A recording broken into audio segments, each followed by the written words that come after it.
guys, sorry if I'm talking weirdly. I had my tonsils out 2 weeks ago and I had some complications, so my throat's still a bit sore, but it's fine. That's why my voice is weird. Love that. Anyway, hey, it's Taylor, aka Sloth Reading. Today I'm doing 10 books I need to read before the end of the year. So I'm going to be doing 10 books I need to read before 2020 ends, so it's kind of like a December TBR, but I'm not going to get to all of these because there's a lot. The first book I want to read before 2020 ends is Blood and Honey. That is because I read Serpent and Dove at the start of the year, I think. And I bought this while I was in hospital, for when I went to hospital for my tonsils to get out, but I didn't end up reading it because I was reading Empire of Storms. So this is my next in my December TBR, but I've heard so many good things about this, and I know the third book comes out next year, so I kind of want to finish this year so I don't have to worry about it. My granny flat is getting built right outside my room. But yes, this is the first book I want to read. If you haven't read Serpent and Dove, the first book in the series, I really do recommend it. It's about a witch and a witch hunter who have to get married, but no one knows that she's a witch because they're like illegal or like banned or something. So enemies to lovers, it's super slow burn, and that's why I'm so excited for this, because there was a big cliffhanger at the end of the other one. Yeah, I really want to get this one finished. Next one is another sequel. I want to do Crooked Kingdom. I finished Crooked Kingdom by Leigh Bardugo by the end of the year, just because I read Six of Crows in the middle of the year, maybe May, and that was my third time picking it up, and I finished it and I really loved it, and the cliffhanger was very cliffhangery. So I kind of really want to read this just to figure out what's happening. And I've heard that Crooked Kingdom is also really, really good, because sometimes the sequels in duologies aren't as good as the first, but I've heard really good things about this one. So I really want to get this done by the end of the year. And can we just talk about this cover? Like, I got the collector's editions. When you can't beat the odds, change the game. That, it's so pretty. And look at that, black edges. Maybe the whole reason I want to read this is because it's so pretty. Maybe.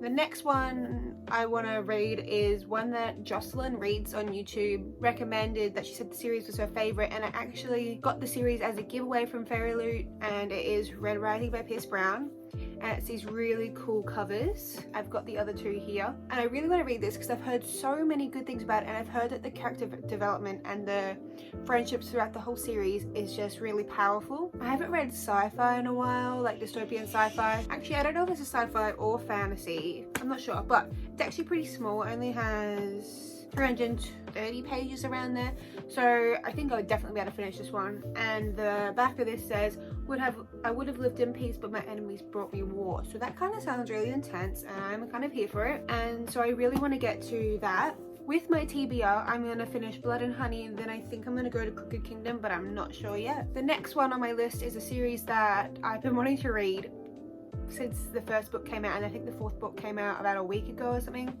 and that is An Ember in the Ashes by Sabaa Tahir. But I've heard so many good things about this. It's just a strong female character, and I really like strong female characters. I really connect with the books more when it is a female character. I don't know, maybe that's just because I'm a girl, I don't know, but it's nice to see that. And I've heard that even though she's considered strong-willed and determined, she also has fear, which I think a lot of fantasy books miss in when creating a story. So it'd be nice to see that within here. I don't really know what it's about, but I've heard really good things, and the hardcovers look so beautiful, and I kind of want to collect these because I just have this one. This has been on my TBR for months though, so I don't know if I'm going to be able to get to it, but I really hope so. Next one is A Curse So Dark and Lonely by Bridget Kemmerer. Okay, I've heard a lot of mixed reviews for this book.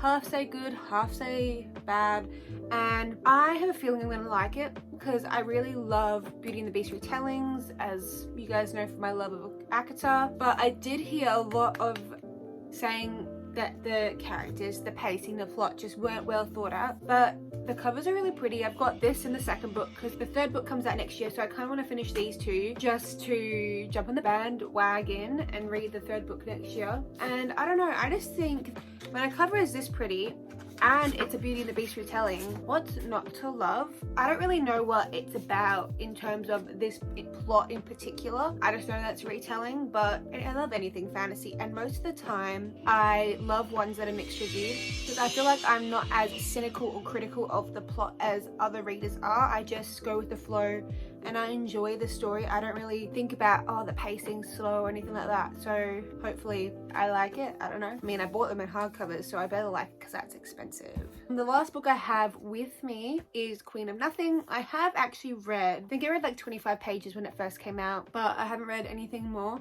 And Secret Book Mermaid on Instagram, aka Faith, one of my best friends, said that she really liked Queen of Nothing and she's really excited for King of Elfheim, how the King of Elfheim learned to hate stories. Is that what it's called? I don't know. I've ordered it. Repository. It should be here soon. But before I read that, I think I need to read this first. So, and it's super tiny, so I reckon I can just read this in between two big reads and I'll be fine. For those who haven't read Cruel Prince, this is the third series in the Cruel Prince series.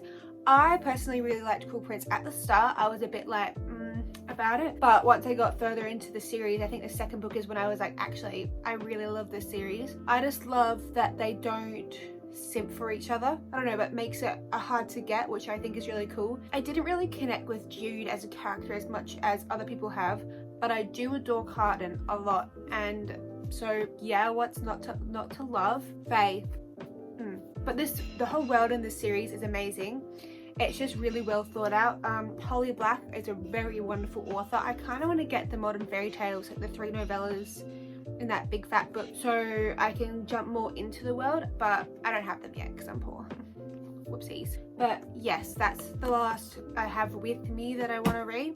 In the mail I have Kingdom of the Wicked by Kerry Maniscalco. Is that how you say her name? But I've got that coming in the mail, and I think I'm going to read Blood and Honey, then Kingdom of the Wicked, 100%, and then I think I'm going to do Red Rising, then maybe Queen of Nothing. I don't know. I don't really have a sorted out list because at the moment I'm actually rereading the Throne of Glass series. I'm up to Empire of Storms. At the moment I am 138 pages into Empire of Storms. I'm not sure if I'm going to continue my reread in December because I have so many books to read. Okay, so that was, I said 7 of the books I'm reading. What's the other ones? Oh, Wicked Fox. Books with Chloe raved on about this duology and I really want to read it. I haven't had the money to buy the book, and I'm not a very big ebook person. I just don't connect with the book as much.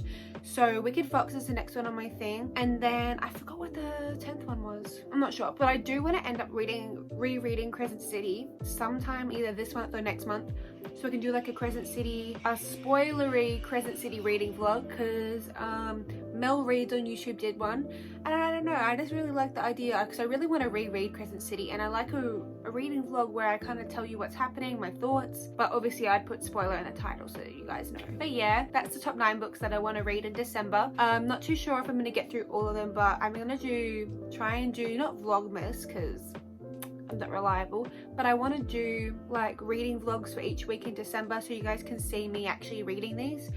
First reading vlog I'm going to start today, and it's going to be Empire of Storms and Blood and Honey this week, I'm hoping. But yeah, so those are the top 9 books I wanted to read in December / my December TBR.